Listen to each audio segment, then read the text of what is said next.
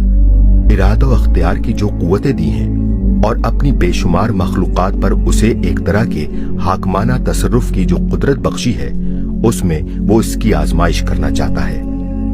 اسی آزمائش کی تکمیل کے لیے حقیقت پر غیب کا پردہ ڈالا گیا ہے تاکہ انسان کی عقل کا امتحان ہو۔ انتخاب کی آزادی بخشی گئی ہے تاکہ اس امر کا امتحان ہو کہ آدمی حق کو جاننے کے بعد کسی مجبوری کے بغیر خود اپنی رضا و رغبت سے اس کی پیروی کرتا ہے یا خواہشات کی غلامی اختیار کر کے اس سے منہ موڑ جاتا ہے۔ اسباب زندگی کا سرمایہ، وسائل اور کام کا موقع نہ دیا جائے تو اس کی لیاقت و عدم لیاقت کا امتحان نہیں ہو سکتا۔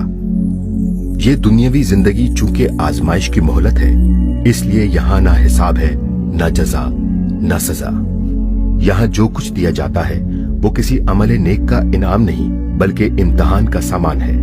اور جو تکالیف، مصائب، شدائد وغیرہ پیش آتے ہیں وہ کسی عمل بد کی سزا نہیں بلکہ زیادہ تر اس قانون طبیعی کے تحت جس پر اس دنیا کا نظام قائم کیا گیا ہے آپ سے آپ ظاہر ہونے والے نتائج ہیں۔ حاشیہ نمبر 1۔ اس کا یہ مطلب نہیں ہے کہ اس دنیا میں قانون مکافات سرے سے کار فرما ہے ہی نہیں، بلکہ جو کچھ میں کہنا چاہتا ہوں وہ یہ ہے کہ یہاں کی مکافات دو ٹوک اور حتمی اور سری نہیں ہے، اور اس آزمائش کا عنصر ہر دنیاوی جزا اور سزا پر غالب ہے۔ اس لیے یہاں اعمال کے جو نتائج ظاہر ہوتے ہیں انہیں اخلاقی حسن و قبا کا معیار نہیں ٹھہرایا جا سکتا۔ اعمال کے اصلی حساب، جانچ پڑتال اور فیصلے کا وقت مہلت کی یہ زندگی ختم ہونے کے بعد ہے، اور اسی کا نام آخرت ہے۔ لہذا دنیا میں جو کچھ نتائج ظاہر ہوتے ہیں وہ کسی طریقے یا کسی عمل کے صحیح یا غلط، نیک یا بد، اور قابل اخذ یا قابل ترک ہونے کا معیار نہیں بن سکتے۔